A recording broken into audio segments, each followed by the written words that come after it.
4 years. It took 4 years to make this. Did it really take 4 years to make this, Sonic Team? No. No. 4 years. 4 years! I can't! Ugh. Right. I'm supposed to be doing the introduction to the review. Alright, let's start over. Sonic Forces is the new 3D Sonic game, developed by Sonic Team and published by Sega. It is seen as a return to form, after the mixed reception to Sonic Lost World, because people like Sonic Colors and Sonic Generations. Let's just go back to that, and completely forget what made those games fun to begin with. Oh look, Sonic Mania, a game made by people who actually care about Sonic, and it scored higher with critics and fans than this game did. Oh, I bet that burns you. Let's get this over with. I'm gonna review the story, because I got a lot to say, so skip to this time if you don't want to be spoiled. Here we go. So the game opens with Sonic running through Green Hill Zone, because, you know, we haven't seen that before. Blatant lies. Seriously, this is getting old. Sonic meets up with Tails, but he gets owned by this new bad guy, Infinite, who's also teamed up with Shadow, Zavok, Metal Sonic, and Chaos. Do you see them? You know, the game hyped up this team like all of Sonic's big rivals are working together and he's gonna need one hell of a fight to take them down. So this scene does its purpose. It sets the tone well, and it lets you know that this guy is to be taken seriously. Now here's where we see the epic cutscene where Eggman conquers the world. They've been hyping it up for over a year, and this was the plot of the game. I can't wait to see this. A huge epic shot of Eggman conquering the world, all the characters running in fear, trying to fight. What people's lives are reduced to now that their hero has been defeated. No, we don't get any of that. We just get a text screen telling you that's what happened.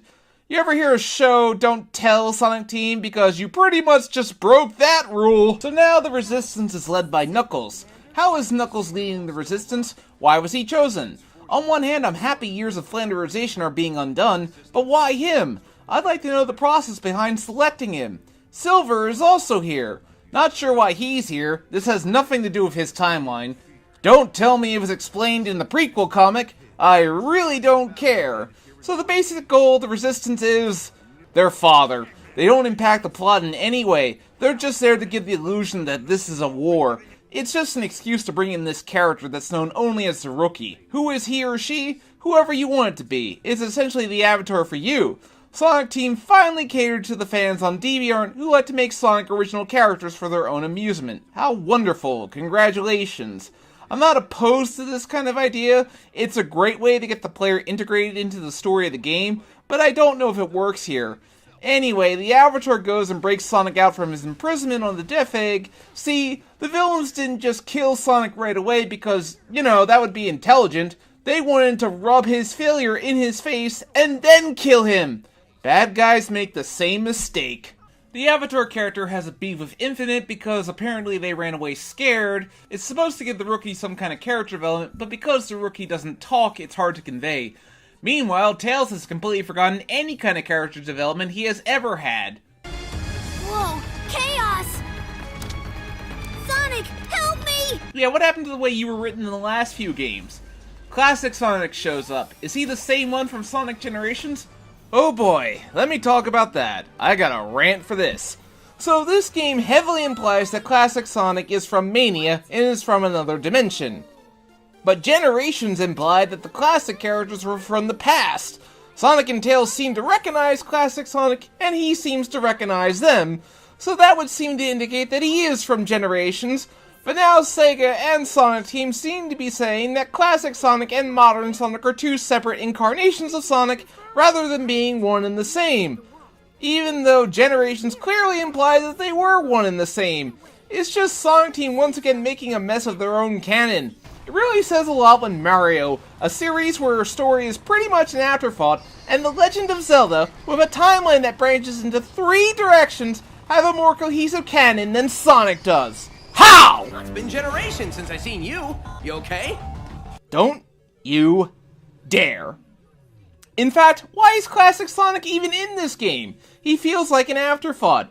Are they in fact saying that the classic games don't take place in the modern timeline, But that can't be. The Death Egg is in the freaking story, so the classic trilogy has to have taken place in the modern timeline. Ugh. Moving on. Let's talk about the villains. So the villains have teamed up, right? Why is Shadow with the bad guys? Sonic is confronting Shadow and is about to get some answers when... Control! Another Shadow? He just disappeared. That was a fake. Fake? Oh, what a cop-out. You build up the fact that this was a team of old villains, and then you reveal they were fakes. Real nice. Just real nice. On that note, where the hell were you, Shadow? What were you doing for the 6 months while Sonic was locked up? The Shadow DLC doesn't explain it either. It just gives some kind of origin for Infinite. Oh, speaking of, who is this guy? Where does he come from? He has the Phantom Ruby, which comes from Sonic Mania, which allows him to warp reality. But he has no backstory. No explanation as to why he is the way he is. Okay, I didn't need your whole life story. A simple good to go would have been cool. Shut up. Episode Shadow kind of explains it, but not much. It turns out he's just some nameless flunky who got humiliated by Shadow. I'm shaking. Me. Afraid. Pathetic. Me. He's calling me weak. No, I am not weak. I'm not. I'm not weak. I am not weak. Okay, who's the fanfiction character? The Avatar or this guy? The story is trying to be dark and serious, and I'm not opposed to a dark and serious Sonic story when done right. This is not done right. Eggman is a far more serious antagonist, and I appreciate that. Although then again, despite the situation, Sonic doesn't lose his sense of humor. Maybe he'd have more friends if he didn't talk about himself in the third person. I won't say it, it's too easy. Here's the big problem. Sonic doesn't really feel like the protagonist. The focus of the story is really on the Avatar. Sonic gets no character development, his character is all about encouraging the rookie to do their best, so he's trying to encourage you. Reminds me of Sonic X when they forced all the attention on Chris because they wanted kids to connect to him, but they only hated him because he took all the spotlight off of Sonic. So overall, the story is just a giant mess. I'll cover the rest when I get to the endgame. Graphics and presentation. Well, I decided to play this on Switch, which I am told runs at 720p and 30 frames per second, while the PS4 and Xbox One versions run at 1080p and 60 frames per second. The graphics are nice, the scenery is all destroyed and such, which is nice to see, but I have no words for this. Lost World was on inferior hardware, and that ran at 60 frames per second. There is no excuse for this. It's interesting to see all the levels have all devolved into ruin, but it ties into that we don't see how Eggman's rule is affecting the world. I assume the world is unhappy based on the resistance, but what does Eggman do now that he's conquered the world? The gameplay, we have 3 stages, Modern, Classic, and Avatar. One thing I must say is that the stages are short, very short.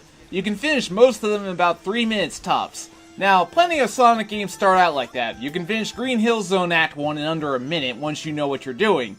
But the point was that levels gradually got longer as you progress through the game, and that's where this game really drops the ball.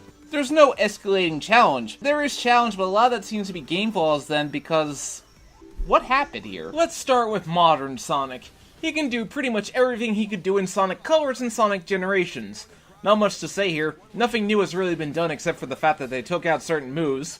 Why can't I drift? Remember parts in Sonic Generations where you had to drift around tight corners? Well, for some reason, you can't do that here. I find myself going off the edge. Also, boosting. What happened? Many times I find myself boosting, but because the corners are so tight, I go flying off the stage. That didn't used to happen. Also, bottomless pits are no longer clearly identified and warned in this game. It was nice to have that reassurance so you knew where you had to be more careful. His jumps are so floaty in the 2D segments. It's hard to pinpoint, but I missed several jumps. It's just so odd. With the DLC downloaded, you can play as Shadow in some of Sonic's stages. He plays exactly like Sonic, but hey, it's nice to have additional playable characters again. Then there's Classic Sonic. Oh geez, I know he didn't play exactly like he did in the Genesis games and Sonic Generations, but it was still playable. So what happened here? The momentum is completely off. Why can't I go up this slope? I was moving at a perfectly fast pace. Classic Sonic can do pretty much everything he normally can do, but I don't know, something feels off. Why is Classic Sonic even in this game? I have suspicions, but that leads into the next part of the gameplay, the Avatar. It seems like this is the part of the game that Sonic Team spent the most time on. You can customize the character with 5 different races, each has their own perks to them, but they all play with the same grapple hooks which the game will automatically hone in on for certain points. You have access to whiz powers selectively, but it depends on the kind of gun you're using. Personally, I say stick with the fire. It does the most damage and you can move around while running. I can see what they were going for, but I found myself annoyed at trying to use different powers. Based on some of the moves, I honestly wonder, was the Avatar supposed to be Boom Sonic? Based on the use of grapple points and the focus on combat, I'd say probably. In fact, replace the Avatar with Boom Sonic, and suddenly the name Sonic Forces makes a lot more sense. Sometimes you play as both modern Sonic and the Avatar. This seems perfectly fine, but it shows the automation aspect of Sonic Forces, as the game forces you to use double boost, where you basically just mash a button, and boom, watch them go. It feels kinda cheap. You don't really get to do much. I know the boost games are more about the spectacle and graphics, but it's really highlighted here. And wow, I don't think that was supposed to happen. Honestly, instead of classic Sonic and the Avatar, I think this game really should have had more than one playable character besides Sonic. Make the Resistance feel like a Resistance. Let me play as Tails or Knuckles or even Amy for a few levels, so that the characters feel like they are fighting back rather than just waiting for Sonic to do something. It's just a thought. It feels like Sonic Team just took various ideas and threw them on a dartboard and tried to see what stuck. There aren't very many alternate pathways to take, and it feels like the game punishes you for trying to go out of your way to find alternate pathways. You can do a few to find returning red rings, but they only unlock short little bonus levels, and you don't even get anything for getting them all, so it's not worth it. It's nice that there are no lies, which is progressive, but they could have used the rings for currency, like Super Mario Odyssey did with coins for buying more Avatar-related weapons. There's also Quicktime Events, but there's really not much to say about them. All they do is offer points for ranking. There is the episode Shadow DLC for free, where you play as Shadow, but there's really not much to say about it. It's just 3 short levels that explore more of the backstory of Infinite, as I already mentioned. It's nice to play as Shadow again, I suppose, but there really should have been more to it. Now, let's go into the final boss and ending. If you don't want to be spoiled, skip to this time in the video. I'll give you about 5 seconds. So now the final showdown begins. Resistance charges at Eggman's army. This will be an epic scene.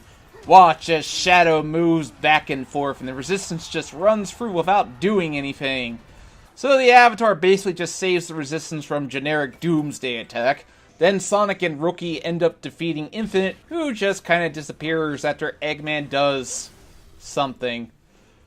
So now the final showdown with Eggman has begun. It's just the Nega Wisp again. Seriously, it looks just like it. It's not a particularly challenging final boss either once you get the patterns down. Finish him off with a triple boost because, of course, why not? One last bit of automation. Classic Sonic goes back to his own dimension, which is the past, or isn't, oh, whatever. I don't even care anymore. The Avatar goes off on his or her own adventure while Sonic takes off as well. So that's Sonic Forces, a game that's just average at best. It's not great, not horrible, it's just kinda there. I'm sorry if I've seemed angry or indignant throughout this review, but Sonic is one of my favorite video game franchises of all time, and frankly, he deserves better than this. Average should not be acceptable for Sonic. There's still a lot of love for the Blue Blur, as shown by Sonic Mania's success, but Sonic Team, maybe it's time to reinvent the wheel. You tried to do something new with Sonic Lost World and that didn't work, and now you tried to go back to what people liked and it just felt kinda meh. Consider revisiting the Adventure series. I know I'm not the only one to say that, but it wouldn't hurt. Focus on a gameplay style that can offer a deep and rich experience, and then base the characters around that. Well, that's all for now. I'm signing off. Thanks for watching, have yourselves a fantastic day, take care. If you liked the video, please hit that subscribe button.